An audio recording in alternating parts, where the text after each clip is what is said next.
പാകിസ്ഥാൻ ആകെ വറ്റി വരണ്ടല്ലോ, ഇനി അവരെന്ത് ചെയ്യും? അതായത് പാകിസ്ഥാനിലേക്കുള്ള ജലം ഒഴുക്ക് നിലച്ചിട്ട് കുറച്ചധികം നാളുകളായി. അപ്പോൾ പാകിസ്ഥാൻ എന്താ ചെയ്തത്? അവരുടെ ജലസംഭരണികളിലെല്ലാം വെള്ളം സംഭരിച്ചു വെച്ചിരുന്നു. എന്നാൽ വേനൽ കടുത്തതോടെ, അതായത് നമ്മളുടെ ഈ പാകിസ്ഥാൻ അടക്കമുള്ള മേഖലകളിൽ ശൈത്യകാലമായിരുന്നു. ശൈത്യകാലമാണ് ഇപ്പോൾ നടന്നുകൊണ്ടിരിക്കുന്നത്. പക്ഷേ എങ്കിലും ആ സമയത്ത് മഴ അവിടെ ലഭ്യമല്ല എന്നുള്ളതാണ്. അപ്പോൾ ചെറിയ തോതിൽ മഞ്ഞ് വീഴ്ചയൊക്കെ ഉണ്ടാവും. എന്നാലും പർവ്വത പ്രദേശങ്ങളിലാണ് മഞ്ഞ് വീണ് ശരിക്കും ഇതായിട്ട് കിടക്കുന്നത്. അതാണ് പിന്നീട് നദികളിൽ കൂടെ വരുന്നത്. എങ്കിലും അങ്ങനെ മഞ്ഞ് വീണ് വെള്ളം കിട്ടാനുള്ള ഒരു സാധ്യതയൊന്നും പാകിസ്ഥാനിലില്ല. അപ്പോൾ ഉള്ള ജലം എന്ന് പറയുന്നത് ഡാമുകളിൽ സംഭരിച്ചു വെച്ചിരിക്കുന്ന ജലമാണ് എന്നുള്ളതാണ്. പഹൽഗാം ഭീകരാക്രമണത്തിന് ശേഷം ഇന്ത്യ ഡാമുകൾ അടച്ചതോടെ, അതായത് നമ്മുടെ ഡാമുകൾ അടച്ചു, അങ്ങോട്ട് വെള്ളം ഒഴുക്ക് നിലച്ചു. ആ നിലച്ചതോടുകൂടി തന്നെ ഇവർക്ക് അല്പാൽപമായി കിട്ടിയിരുന്ന വെള്ളമാണ് കൈവശം ഉണ്ടായിരുന്നത്. ആ വെള്ളമൊക്കെ എന്ത് ചെയ്തു എന്ന് പറഞ്ഞു കഴിഞ്ഞാൽ പൂർണ്ണമായിട്ടും ഇപ്പോൾ വറ്റിക്കൊണ്ടിരിക്കുകയാണ് എന്നുള്ളതാണ്. 30 ദിവസത്തേക്കുള്ള വെള്ളം മാത്രമാണ് പാകിസ്ഥാനിലെ ഡാമുകളിൽ ശേഷിക്കുന്നത് എന്നാണ്. പാകിസ്ഥാൻ്റെ ജലസംഭരണികളിൽ ഉള്ള ജലം എന്ന് പറയുന്നത് ഇനി 30 ദിവസത്തേക്കേ ഉള്ളൂ. അത് കഴിഞ്ഞാൽ വെള്ളമില്ല. അതാണ് അവസ്ഥ എന്ന് പറയുന്നത്. ഏറ്റവും വലിയ ഡാമായിട്ടുള്ള തർബേല, മംഗള എന്നുള്ളവയൊക്കെ ഏതാണ്ട് വറ്റിക്കഴിഞ്ഞു എന്നാണ് പറയുന്നത്. അതിൻ്റെ ഡെഡ് സ്റ്റോറേജ് ലെവലിലേക്ക് ആ സാധനം എത്തി നിൽക്കുകയാണെന്നുള്ളതാണ്. 1960 ഈ പറയുന്ന സിന്ധു നദീജല കരാർ നിലവിൽ വന്നത് എന്നുള്ളത്. 80% വെള്ളം പാകിസ്ഥാനും 20% ഇന്ത്യയ്ക്കും എന്നുള്ളതാണ്. ഈ നദികളെല്ലാം ഉത്ഭവിക്കുന്നത് ഇന്ത്യയിൽ നിന്നുമാണ്. എന്നിട്ടാണ് ഇത് ഒഴുകി പാകിസ്ഥാനിലേക്ക് പോകുന്നത് എന്നുള്ളത്. അപ്പോൾ പാകിസ്ഥാൻ്റെ കൃഷിയുടെ 85 മുതൽ 90% വരെയും പൂർണ്ണമായും ആശ്രയിച്ചിരിക്കുന്ന ഈ ജലത്തെയാണ്. എന്ന് പറഞ്ഞു കഴിഞ്ഞാൽ പാകിസ്ഥാൻ്റെ 1.68 കോടി ഹെക്ടർ ഭൂമിയിലേക്കുള്ള കൃഷി എന്ന് പറഞ്ഞാൽ ആലോചിച്ചുകൊണ്ട് രാജ്യത്തിൻ്റെ ഏതാണ്ട് പൂർണ്ണമായിട്ടുള്ള ജല ഉപഭോഗം എന്ന് പറയുന്നത് ഈ നദികളെ ആശ്രയിച്ചാണ് എന്നുള്ളതാണ് പറയുന്നത്. അതായത് നമുക്ക് നമ്മളുടെ കൃഷിയിടങ്ങളിലേക്ക് മാറ്റിവിട്ടാൽ വലിയ തോതിൽ ഉൽപ്പാദന വർധനവ് ഉണ്ടാക്കാൻ കഴിയുന്ന ജലമാണ് നമ്മൾ പാകിസ്ഥാന് മനുഷ്യത്വത്തിൻ്റെ പേരിൽ കൊടുത്തുകൊണ്ടിരിക്കുന്നത്. 1960 എന്നുള്ളതാണ്. അതിനുശേഷം ഇവർ എത്ര യുദ്ധം ചെയ്തു നമ്മളുമായിട്ട്, അപ്പോഴൊന്നും നമ്മളത് തടഞ്ഞിട്ടില്ല എന്നുള്ളതാണ്. അപ്പോൾ പിന്നീടാണ് പ്രധാനമന്ത്രി നരേന്ദ്രമോദി ഒരു നിലപാടെടുക്കുന്നത്, അതായത് വെള്ളവും രക്തവും ഒരുമിച്ചൊഴുകില്ല എന്നുള്ളത്. അതുകൊണ്ട് തന്നെ നിങ്ങൾക്ക് വെള്ളം തരാൻ കഴിയില്ല. പാകിസ്ഥാൻ ഭീകരവാദം പൂർണ്ണമായും അവസാനിപ്പിക്കാതെ നമ്മൾ വെള്ളം തരില്ല എന്നൊരു നിലപാടെടുത്തത് കൊണ്ടാണ്. അപ്പോൾ ഈ സിന്ധു നദീജല കരാർ റദ്ദാക്കിയതോടുകൂടി തന്നെ പാകിസ്ഥാൻ വെട്ടിലായി. പാകിസ്ഥാൻ എന്താ ചെയ്ത്? അന്താരാഷ്ട്ര വേദികളിൽ മുഴുവൻ ഓടി നടന്ന് കരഞ്ഞു. വിവിധ രാജ്യങ്ങളോട് കേടപേക്ഷിച്ചു, ഇന്ത്യ വെള്ളം തരുന്നില്ല എന്ന് പറഞ്ഞുകൊണ്ട്. അപ്പോൾ ഒരുപാട് രാജ്യങ്ങളിലെ അംബാസഡർമാരെയൊക്കെ സമീപിക്കുകയും ഈ പറയുന്ന ഞങ്ങൾ ബുദ്ധിമുട്ടിലാണ് എന്നുള്ളതൊക്കെ പറയുകയൊക്കെ ചെയ്തു. പക്ഷേ ഇത് ഒരു കാരണവശാലും ഇന്ത്യക്ക് അനുവദിക്കാൻ കഴിയുന്ന ഒരു നയമല്ല എന്നുള്ളതാണ്. പാകിസ്ഥാൻ്റെ രീതിയോട് യോജിക്കാൻ കഴിയില്ല. പാകിസ്ഥാൻ നടത്തുന്ന ഭീകരവാദത്തോട് യോജിക്കാൻ കഴിയില്ല. അവർ ചെയ്യുന്ന മനുഷ്യവിരുദ്ധമായിട്ടുള്ള പ്രവർത്തനത്തോട് യോജിക്കാൻ കഴിയില്ല. അപ്പോൾ പാകിസ്ഥാൻ പറയുന്നത് ഇന്ത്യയുടെ ഈ നടപടി പാകിസ്ഥാനെതിരായിട്ടുള്ള പ്രഖ്യാപനമായി കണക്കാക്കണമെന്നാണ്. ഇവർ UN പോയി പ്രസംഗിച്ചു ഇന്ത്യക്കെതിരായിട്ട്, ഇന്ത്യ ജലം കൊടുക്കുന്നില്ല എന്ന് പറഞ്ഞുകൊണ്ട്. അപ്പോൾ UN രക്ഷാസമിതി, organisation of Islamic corporation, Shanghai corporation, അതുപോലുള്ള തുടങ്ങിയ സംഘടനകളിലെല്ലാം പോയിട്ട് പാകിസ്ഥാൻ ഇതേ കാര്യം പറഞ്ഞു.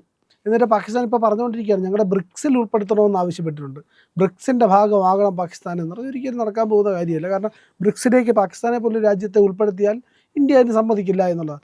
അപ്പോൾ ഇങ്ങനെ പാകിസ്ഥാൻ പറഞ്ഞിട്ടുണ്ട്. എന്നാൽ അവിടെയും കൂടെ കയറി വന്ന് പാകിസ്ഥാൻ ഇന്ത്യക്കെതിരെ പറയാമല്ലോ എന്നുള്ളതാണ് പാകിസ്ഥാൻ വിചാരിക്കുന്നത്. പക്ഷേ ഒരു കാരണവശാലും പാകിസ്ഥാനെ ഉൾപ്പെടുത്തേണ്ട കാര്യമില്ല.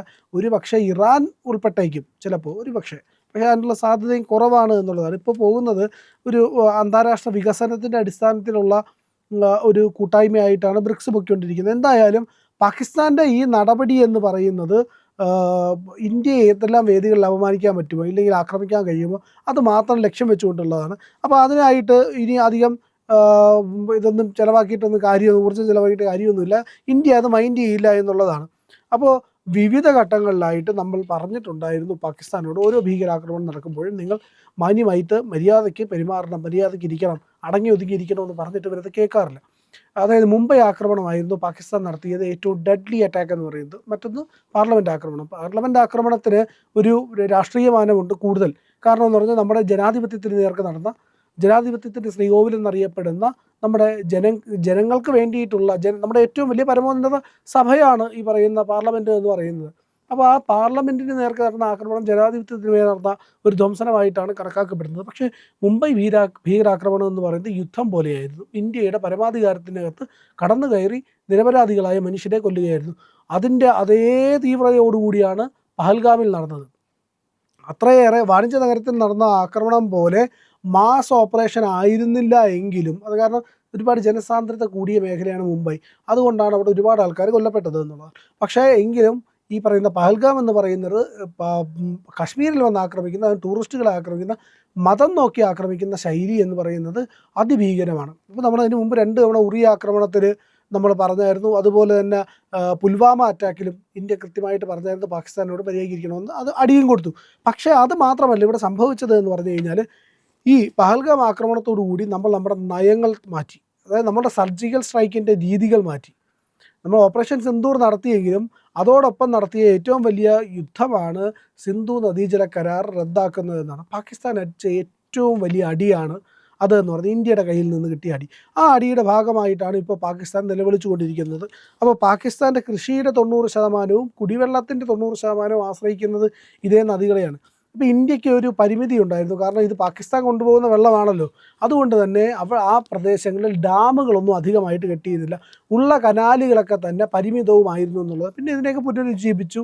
കൂടുതൽ മേഖലകളിലേക്ക് ഇതിനെ കടത്തിവിടാൻ വേണ്ടിയിട്ടുള്ള ശ്രമങ്ങൾ ഇപ്പോഴും നടന്നുകൊണ്ടിരിക്കുന്നു. പുതിയ ഡാമുകൾ വരുന്നുണ്ട്. അപ്പോൾ ഈ നദികൾക്കെല്ലാം കുറുകെ പുതിയ ഡാമുകൾ വരുന്നുണ്ട്. അത് മാത്രവുമല്ല, കിലോമീറ്ററുകൾ നീളത്തിൽ വലിയ തോതിൽ ഈ പറയുന്ന കനാലുകളും കൂടെ ഇന്ത്യ നിർമ്മിക്കുന്നുണ്ട് എന്നുള്ളതാണ്. ഹരിയാന, പഞ്ചാബ് മേഖലകളിലേക്ക് പൂർണ്ണമായിട്ടും ഇതിലെ ജലത്തെ തിരിച്ചു വിടുക, അതും കഴിഞ്ഞ് മറ്റ് സംസ്ഥാനങ്ങളിലേക്ക് കൂടി എത്തിക്കുക, രാജസ്ഥാൻ വരെ എത്തിക്കാൻ കഴിയുന്ന കനാലുകൾ ഇന്ത്യക്കുണ്ട്. അതിനെ കൂടുതൽ വികസിപ്പിക്കുക എന്ന് പറയുന്ന പദ്ധതികളാണ്. കാരണം ഇതൊക്കെ എന്ന് പറഞ്ഞു കഴിഞ്ഞാൽ കിലോമീറ്ററുകളോളം രാജസ്ഥാൻ മുതൽ ഈ പറയുന്ന ഇന്ത്യയുടെ മറ്റു പല സംസ്ഥാനങ്ങളും ജലം കുറവുള്ള മേഖലകളിലേക്കെല്ലാം വെള്ളം എത്തിക്കാൻ ഈ നദികളിൽ നിന്നുള്ള ജലം പറ്റുമെന്നാണ്. കാരണം പാകിസ്ഥാൻ പോലൊരു വലിയ ഭൂപ്രദേശത്തിന് ആകെ വെള്ളം കൊടുക്കാനായിട്ട് കഴിയുമെങ്കിൽ ഇന്ത്യയുടെ മറ്റു ഭാഗങ്ങളിലേക്ക്, ഇപ്പോൾ നമുക്കുള്ള 2 പ്രധാനപ്പെട്ട നദികൾ ഗംഗയും യമുനയാണ്. ഗംഗയും യമുനയും ഉപയോഗിച്ചുകൊണ്ട് തന്നെ ഉത്തർപ്രദേശ് തുടങ്ങി വിവിധ സംസ്ഥാനങ്ങളിലേക്ക് വൻതോതിൽ ജലം എത്തിച്ചുകൊണ്ടിരിക്കുകയാണ് എന്നുള്ളത്. അങ്ങനെയാണെങ്കിൽ നമ്മുടെ പടിഞ്ഞാറൻ സംസ്ഥാനങ്ങളിലും ഉത്തരേന്ത്യൻ പടിഞ്ഞാറൻ, അതായത് ഉത്തരഭാഗത്തും പടിഞ്ഞാറ് ഭാഗത്തുമുള്ള സംസ്ഥാനങ്ങളിൽ മുഴുവനായിട്ട് ജലം എത്തിക്കാനായിട്ട് ഈ നദികളിൽ നിന്ന് കഴിയുമെന്നുള്ളത്. അങ്ങനെയാണെങ്കിൽ ഇന്ത്യ സമൃദ്ധമാകും. ജലസമൃദ്ധമായ ഒരു നാടിന് വിഭവസമൃദ്ധമാവാനായിട്ട് വലിയ ബുദ്ധിമുട്ടൊന്നും ഉണ്ടാവില്ല എന്നുള്ളതാണ്. അപ്പോൾ കാർഷികോൽപാദനം മെച്ചപ്പെടും, വ്യാവസായിക ആവശ്യങ്ങൾ മെച്ചപ്പെടും, നമ്മുടെ ഊർജ്ജ പ്രശ്നങ്ങൾ പരിഹരിക്കാൻ കഴിയും, ഊർജ്ജം കൂടുതലായിട്ട്, വൈദ്യുതി ഉൽപ്പാദനം കൂടുതലായിട്ട് നടക്കും. അപ്പോൾ ഇതൊക്കെ medium small hydro electric power പ്രോജക്റ്റുകൾ ഈ കനാലുകളിൽ സ്ഥാപിച്ചുകൊണ്ടൊക്കെ ചെയ്യാൻ കഴിയുമെന്നുള്ളതാണ്. അപ്പോൾ അത് വലിയ തോതിൽ ഇന്ത്യക്ക് ഗുണം ചെയ്യും. അതുപോലെ തന്നെ ഡാമുകൾ കെട്ടി വെള്ളം തിരിച്ചു വിടുന്നതാണല്ലോ. അപ്പോൾ ഡാമുകൾ കെട്ടുമല്ല, ഡാമുകളിൽ നിന്ന് വലിയ ഹൈഡ്രോ ഇലക്ട്രിക് പവർ പ്രോജക്റ്റുകൾ നടപ്പിലാക്കാൻ കഴിയും. അപ്പോൾ ഇന്ത്യ കൂടുതൽ സമ്പന്നവും സമൃദ്ധവുമാകും. ഈ 80% വെള്ളം കൊടുത്തിട്ട് തിരിച്ച് ഭീകരവാദം വാങ്ങുന്നതിനേക്കാൾ നല്ലത് ഇന്ത്യക്ക് കൃത്യമായിട്ട് അതിനെ തടയിട്ട് ഭീകരവാദത്തിനെ അവസാനിപ്പിച്ച് ഇന്ത്യയുടെ വികസനവും ക്ഷേമവും കാര്യക്ഷമമാക്കാൻ ഇന്ത്യക്ക് കഴിയും. ആ നടപടികളിലേക്കാണ് ഇന്ത്യ പോയിക്കൊണ്ടിരിക്കുന്നത് എന്നുള്ളതാണ് ഏറ്റവും പ്രധാനപ്പെട്ട കാര്യം. പ്രിയപ്പെട്ട പ്രേക്ഷകരെ, നിങ്ങൾ ഇന്ത്യ ലൈവിന് നൽകുന്ന പിന്തുണയ്ക്ക് നന്ദി. നിങ്ങളുടെ പിന്തുണ ഞങ്ങൾക്ക് സബ്സ്ക്രൈബായിട്ടാണ് ലഭിക്കേണ്ടത്. നിങ്ങൾ ഞങ്ങളുടെ ചാനൽ സബ്സ്ക്രൈബ് ചെയ്യുക. അതിനു വേണ്ടിയിട്ട് ഇന്ത്യ ലൈവിൻ്റെ ലോഗോയിൽ ക്ലിക്ക് ചെയ്യുക. അപ്പോൾ നിങ്ങൾക്ക് ചാനലിനകത്തേക്ക് പ്രവേശിക്കാൻ കഴിയും. അവിടെ സബ്സ്ക്രൈബ് ബട്ടൺ ഉണ്ട്, സബ്സ്ക്രൈബ് ചെയ്യുക. ഒപ്പം ബെൽ ഐക്കൺ അമർത്തി കഴിഞ്ഞാൽ ഞങ്ങളുടെ നോട്ടിഫിക്കേഷൻ യഥാസമയം നിങ്ങളിലേക്ക് എത്തും. അതുപോലെ തന്നെ ലൈക്ക് ചെയ്യുക, ഷെയർ ചെയ്യുക, മറ്റുള്ളവരോട് സബ്സ്ക്രൈബ് ചെയ്യാൻ പറയുക.